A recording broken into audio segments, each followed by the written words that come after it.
ತಮಗೆಲ್ಲರಿಗೂ ಜೈ ಭೀಮ್ ಲಾಲ್ ಸಲಾಂ. ಇಂದಿನ ಪ್ರಜಾವಾಣಿ ದಿನಪತ್ರಿಕೆಯ ಅಭಿಮತ ಕಾಲಂನಲ್ಲಿ ಯೋಗೇಂದ್ರ ಯಾದವ್ ಅವರು ಬರೆದಿರುವ ಯುವಜನ ತೋರಿದ ಹೊಸ ದಾರಿ, ಇದು ಓದುವಿನ ಮುಂದುವರಿಕೆಯ ಸರಣಿಯ ಭಾಗವಾಗಿ ಗುರುತಿಸಿಕೊಂಡು ಓದುವಿನ ಸರಣಿಯನ್ನು ವಿಸ್ತರಿಸಿಕೊಳ್ಳುತ್ತಿದ್ದೇನೆ.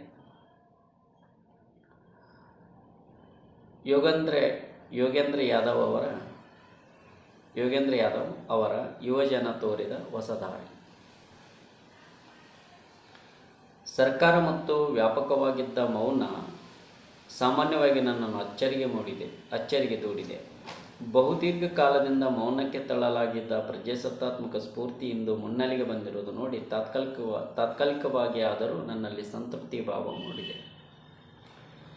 ದೆಹಲಿಯ ಬೀದಿಗಳಲ್ಲಿ ಸೋಮವಾರ ನಾನು ಕಂಡದ್ದನ್ನು ಗ್ರಹಿಸಿಕೊಳ್ಳುವ ಪ್ರಯತ್ನವನ್ನು ಮುಂದುವರಿಸುತ್ತಾ ಈ ಸಾಲುಗಳನ್ನು ನಾನು ಓದಿದ್ದು ಬೆಳಗಿನ ಜಾವ 3 ಗಂಟೆಯ ಹೊತ್ತಿಗೆ.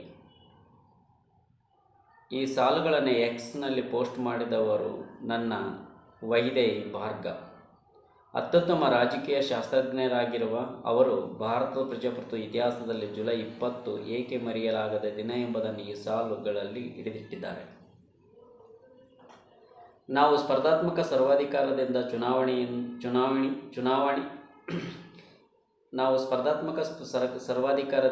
ಚುನಾಯಿತ ನಿರಂಕುಶಾಧಿಕಾರಕ್ಕೆ ಜಾರಿದ್ದೇವೆ ಎಂದು ಈ ಅಂಕಣದಲ್ಲಿ ನಾನು ಪ್ರತಿಪಾದಿಸಿದ್ದೇನೆ. ವಿರೋಧ ಪಕ್ಷಗಳು ಚುನಾವಣಾ ರಾಜಕಾರಣಕ್ಕಿಂತ ಪ್ರತಿರೋಧದ ರಾಜಕಾರಣ ಕಡೆಗೆ ಹೆಚ್ಚು ಗಮನ ಕೊಡಬೇಕು ಎಂದಿದ್ದೇನೆ. ಪ್ರತಿರೋಧದ ರಾಜಕಾರಣವು ಹೇಗಿರಬೇಕೆಂಬುದಕ್ಕೆ ಜಂತರ್ ಮಂತರ್ನಲ್ಲಿ ನಡೆದ ಪ್ರತಿಭಟನೆ ಪರಿಪೂರ್ಣ ನಿದರ್ಶನ ಎಂಬುದಕ್ಕೆ 6 ಕಾರಣಗಳು ಇಲ್ಲಿವೆ. ಮೊದಲನೇದಾಗಿ, ಸಂಖ್ಯೆ ಎಷ್ಟು ಜನ ಸೇರಿರಬಹುದು ಎಂಬುದರ ಸರಿಯಾದ ಅಂದಾಜು ಯಾರಲ್ಲಿಯೂ ಇಲ್ಲ. ಆದರೆ ಸಂಘಟಕರು ನಿರೀಕ್ಷಿಸಿದ ಮತ್ತು ಯೋಚಿಸಿದ 15-20 ಸಾವಿರಕ್ಕಿಂತ ಹಲವು ಪಟ್ಟು ಹೆಚ್ಚು ಜನರು ಅಲ್ಲಿದ್ದರು. 1 ಲಕ್ಷಕ್ಕೂ ಹೆಚ್ಚು ಜನರು ಅಲ್ಲಿ ಸೇರಿದ್ದರು ಎಂಬುದನ್ನು ಡ್ರೋನ್ ಚಿತ್ರಗಳು ತೋರಿಸಿವೆ. ಮೆರವಣಿಗೆ ನಡೆಸಲು ಮೂಲದಲ್ಲಿ ಯೋಜಿಸಲಾಗಿತ್ತು. ಬಳಿಕ ಅದಕ್ಕೂ ರ್ಯಾಲಿ ಆಯಿತು. ಕೊನೆಗೆ ಜನಾಂದೋಲನವೇ ಆಯಿತು. ಅಪರಾಹ್ನದ ಹೊತ್ತಿಗೆ ಸಂಸತ್ತಿನತ್ತ ಸಾಗುವ ಎಲ್ಲ ರಸ್ತೆಗಳಲ್ಲಿ ದೆಹಲಿಯ ಲುಟೆನ್ಸ್ ಪ್ರದೇಶದಲ್ಲಿ ಪ್ರತಿಭಟನಾಕಾರರು ತುಂಬಿ ಹೋಗಿದ್ದರು. ಇದು ಸಂಪೂರ್ಣ ಸ್ವಾಧೀನದ ಭಾರತದ ಕ್ಷಣ.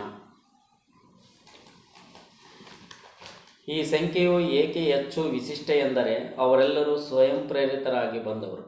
ರಾಜಕೀಯ ರ್ಯಾಲಿಗೆ ಬರುವ ಜನಗಳಂತೆ ಇವರು ಬಾಡಿಗೆ ಪ್ರತಿಭಟನಾಕಾರರಲ್ಲ, ಅಥವಾ ಇದು ಸಂಘಟನಾ ಚಾತುರ್ಯದ ಪ್ರದರ್ಶನವೂ ಅಲ್ಲ. ಜಂತರ್ ಮಂತರ್ನ ಪ್ರತಿಭಟನೆಗೆ ಹಾಜರಾದ ಎಲ್ಲರೂ ಸಾಮಾಜಿಕ ಜಾಲತಾಣದಲ್ಲಿ ಕೊಟ್ಟ ಕರೆಗೆ ಸ್ಪಂದಿಸಿ ತಾವಾಗಿ ಬಂದವರು. ತಮ್ಮ ಪ್ರಯಾಣ ವೆಚ್ಚವನ್ನು ತಾವೇ ಭರಿಸಿಕೊಂಡವರು. ಹಲವರು ತುಂಬ ದೂರದಿಂದ ನಡೆದುಕೊಂಡು ಬಂದವರು. ಈ ಹಿಂದೆ 2021ರ ಗಣರಾಜ್ಯೋತ್ಸವದ ದಿನ ರೈತ ಚಳವಳಿಯ ಭಾಗವಾಗಿದ್ದ ರೈತರ ಟ್ರ್ಯಾಕ್ಟರ್ ರ್ಯಾಲಿ ಕೂಡ ಇಂಥ ಸ್ವಯಂ ಪ್ರೇರಿತ ಮತ್ತು ಸುಸಂಬದ್ಧ ಪ್ರತಿರೋಧವಾಗಿತ್ತು. ಎರಡನೇದಾಗಿ, ನನ್ನ ಗೆಳೆಯನೊಬ್ಬ ಬಣ್ಣಿಸಿದಂತೆ ಅವರಲ್ಲಿನ ಸಂಪೂರ್ಣ ಅಸಂಗತ ವೈವಿಧ್ಯವನ್ನು ಗಮನಿಸಿ ಅರುಣಾಚಲ ಪ್ರದೇಶದಿಂದ ಬಂದಿದ್ದ ವ್ಯಕ್ತಿಯೊಬ್ಬರನ್ನು ನಾನು ಅಲ್ಲಿ ಭೇಟಿಯಾದೆ. ಒಂದು ಗುಂಪು ಹಿಮಾಚಲ ಪ್ರದೇಶದ ಧರ್ಮಶಾಲಾದಿಂದ ಬಂದಿತ್ತು. ಸ್ಪೇನಿನ ವಿದ್ಯಾರ್ಥಿಯೊಬ್ಬರು ಗಾಲಿ ಕುರ್ಚಿಯಲ್ಲಿ ಬಂದಿದ್ದರು. ಡೆಹ್ರಾಡೂನ್ನ ಯುವತಿಯರ ಒಂದು ಗುಂಪು ಇತ್ತು. ಉತ್ತರ ಪ್ರದೇಶ, ಬಿಹಾರ, ಮಧ್ಯಪ್ರದೇಶ ಪ್ರತಿಷ್ಠಿತ ಖಾಸಗಿ ವಿಶ್ವವಿದ್ಯಾಲಯಗಳು, ಕೇಂದ್ರೀಯ ವಿಶ್ವವಿದ್ಯಾಲಯಗಳ ಸಾವಿರಾರು ವಿದ್ಯಾರ್ಥಿಗಳು ಇದ್ದರು. ಸುಮ್ಮನೆ ಸಮಯ ಕಳೆಯುವ ಕಾಲೇಜಿನ ವಿದ್ಯಾರ್ಥಿಗಳು ಇದ್ದರು. ಪ್ರತಿಭಟನೆಯಲ್ಲಿ ಭಾಗಿಯಾಗಿದ್ದ ಮಹಿಳೆಯರ ಪ್ರಮಾಣವು ಗಮನ ಸೆಳೆಯುವಂತಿತ್ತು ಮತ್ತು ಮುದು ನೀಡುವಂತಿತ್ತು. ಇವರು ಯಾರೂ ಸಾಮಾನ್ಯವಾಗಿ ಕಾಣಸಿಗುವಂಥ ಪ್ರತಿಭಟನಾಕಾರರಲ್ಲ. ಇವರಲ್ಲಿ ಹೆಚ್ಚಿನವರು ಮೊದಲ ಬಾರಿಗೆ ಪ್ರತಿಭಟನೆಯಲ್ಲಿ ಭಾಗಿಯಾದವರು. ಹೆಚ್ಚಿನವರ ಕುಟುಂಬದವರು ಬಿಜೆಪಿ ಬೆಂಬಲಿಗರು ಅಥವಾ ನಿನ್ನೆಯವರೆಗೆ ಬಿಜೆಪಿ ಬೆಂಬಲಿಗರಾಗಿದ್ದವರು. ಆಡಳಿತಾರೂಢರನ್ನು ಇದು ಖಂಡಿತವಾಗಿಯೂ ಚಿಂತೆಗೆ ಹಚ್ಚಲಿದೆ. ಮೂರನೆಯದಾಗಿ, ಇವರೆಲ್ಲರನ್ನು ಒಟ್ಟು ಸೇರಿಸಿದ ವಿಚಾರವು ಇತ್ತೀಚಿನ ಪ್ರಶ್ನೆ ಪತ್ರಿಕೆ ಸೋರಿಕೆಯಷ್ಟೇ ಅಲ್ಲ, ಅದು ಹೆಚ್ಚು ವ್ಯಾಪಕವೂ ಗಾಢವೂ ಆದುದಾಗಿದೆ.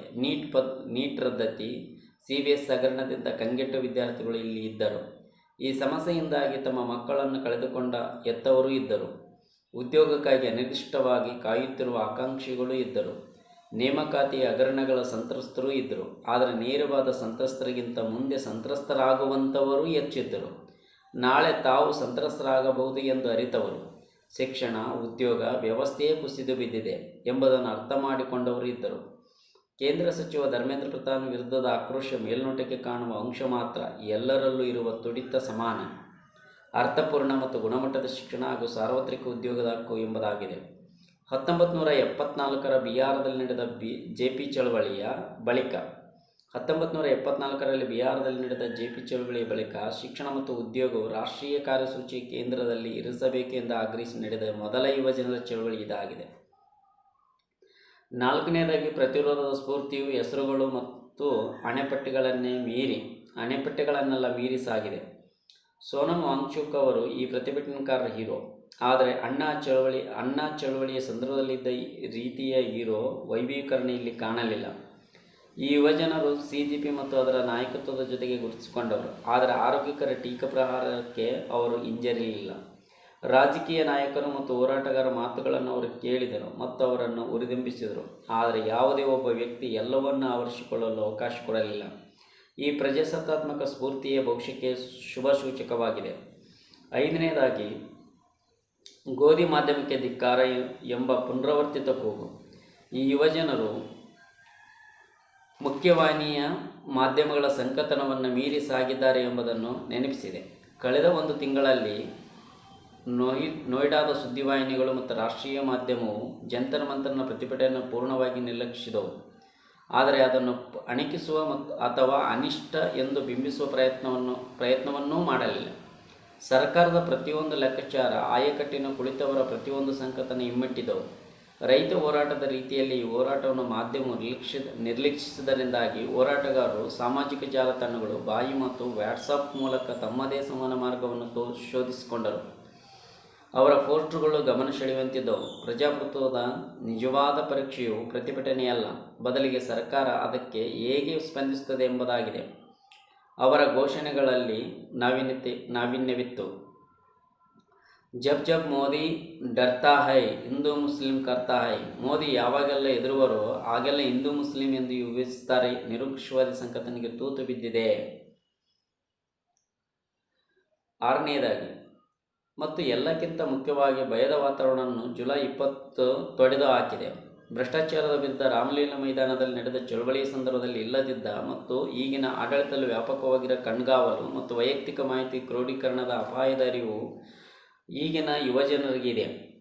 ಹಾಗಾಗಿಯೇ ಮೊದಲ 2 ವಾರ ಜನರು ಜಂತರ್ ಮಂತರ್ಗೆ ಬರಲು ಹಿಂದೇಟು ಹಾಕಿದರು. ಸೋಮವಾರದ ಹೊತ್ತಿಗೆ ಅವೆಲ್ಲವೂ ಮರೆಯಾದವು. ಬಹುಶಃ ದೊಡ್ಡ ಗುಂಪಿನಲ್ಲಿ ಇದ್ದೇವೆ ಎಂಬ ಸುರಕ್ಷತೆ, ಬಹುಶಃ ಭರವಸೆಯೇ ಇಲ್ಲದ ಸ್ಥಿತಿ ತಂದ ಕೆಚ್ಚು ಕಾರಣವಾಗಿರಬಹುದು, ಅಥವಾ ಕ್ಷೀಣವಾದ ಆಶಾಕಿರಣವೂ ಕಾರಣವಾಗಿರಬಹುದು. ಆದರೆ ತಮ್ಮ ಧ್ವನಿಯನ್ನು ಜನರು ಕೇಳುತ್ತಾರೆ, ತಮ್ಮ ಫೋಟೋ ತೆಗೆಯುತ್ತಾರೆ ಅಥವಾ ಅಶ್ರುವಾಯು ಶೈಲಿ ಸಿಡಿಸುತ್ತಾರೆ ಎಂಬ ಭಯವನ್ನು ಅವರು ತೋರಿದರು. ಅಂತಿಮವಾಗಿ ಬಹುಪಾಲು ಯಾರು ಗಮನಿಸದೆ ಸಾಮಾಜಿಕ ನ್ಯಾಯದ ರಾಜಕಾರಣದಲ್ಲಿ ಈ ಚಳವಳಿಯು ಹೊಸ ಆಯಾಮವೊಂದನ್ನು ಸೃಷ್ಟಿಸಬಹುದು. ದಲಿತ ಸಮುದಾಯದ ಅಭಿಜಿತ್ ದಿವ್ಕೆ ನಾಯಕತ್ವದಲ್ಲಿ ಯುವಜನರು ಒಂದಾಗಿದ್ದಾರೆ. SC/ST ವಿಚಾರಗಳ ಸಿದ್ಧ ಮಾದರಿಯನ್ನು ಮೀರಿದ ಆದಿವಾಸಿ ಸೋನಂ ವಾಂಗ್ಚುಕ್ ಅವರಿಂದ ಸ್ಫೂರ್ತಿ ಪಡೆದ ಚಳವಳಿ ಇದು. ರಾಷ್ಟ್ರದಲ್ಲಿ ತಮ್ಮ ಪಾಲು ಬೇಕು ಎಂಬ ಬೇಡಿಕೆಯ ಬದಲಾಗಿ ದೇಶದ ಬಹುಜನ ರಾಜಕಾರಣವು ದೇಶ ಏನು ಎಂಬುದನ್ನು ಈಗ ವ್ಯಾಖ್ಯಾನಿಸಬಲ್ಲದು. ಭಾರತದ ಭವಿಷ್ಯವೇನು ಎಂದು ನನ್ನನ್ನು ಪ್ರಶ್ನಿಸಿದವರಿಗೆ ಕೆಲವು ತಿಂಗಳುಗಳಿಂದ ನಾನು ಹೇಳುತ್ತಿದ್ದ ಮಾತೊಂದು ಹೀಗಿದೆ: ಜನರು ಪ್ರತಿಭಟನೆ ಮಾಡುತ್ತಿದ್ದಾರೆ ಇಲ್ಲವೇ ಎಂಬುದು ಅಲ್ಲ ಇಲ್ಲಿರುವ ಪ್ರಶ್ನೆ. ಜನರು ಪ್ರತಿಭಟನೆ ಮಾಡುತ್ತಿದ್ದಾರೆಯೇ ಇಲ್ಲವೇ ಎಂಬುದು ಅಲ್ಲ ಇಲ್ಲಿರುವ ಪ್ರಶ್ನೆ. ಜನರೆಲ್ಲರೂ ಒಟ್ಟಾಗಿ ಗಟ್ಟಿಯಾಗಿ ನಿಂತರೆ ಅವರ ಮುಂದೆ ನಿಲ್ಲುವುದಕ್ಕೆ ಸಾಧ್ಯವಾಗುವುದು ಎಂಬುದೇ ಇಲ್ಲಿರುವ ವಿಚಾರ. ಜುಲೈ 20ರಂದು ಇದು ಅಕ್ಷರಶಃ ನನ್ನ ಕಣ್ಣ ಮುಂದೆ ತೆರೆದುಕೊಳ್ಳುವುದನ್ನು ನಾನು ಕಂಡೆ. ಜನರು ಎದ್ದು ನಿಂತಿದ್ದಾರೆ, ಹಾಗೆ ನಾನು ಕೂಡ. ಜಂತರ್ ಮಂತರ್ನ ವಿದ್ಯಾರ್ಥಿಗಳ ಪ್ರತಿಭಟನೆ ನಿರ್ದಿಷ್ಟ ವಿಷಯಕ್ಕೆ ಸಂಬಂಧಿಸಿದ ಘಟನೆಯಾಗಿರದೆ ಇತ್ತೀಚಿನ ವರ್ಷಗಳಲ್ಲಿ ದೇಶ ಮರೆತಂತಿದ್ದ ಪ್ರತಿರೋಧದ ನೈತಿಕ ಶಕ್ತಿಯ ಬಗೆಗಿನ ಎಚ್ಚರವಾಗಿದೆ. ಈ ಪ್ರತಿಭಟನೆ ದೇಶದ ಬಹುತ್ವ ಹಾಗೂ ಬಹುಜನ ರಾಜಕಾರಣ ಸಂಕೇತವೂ ಆಗಿದೆ.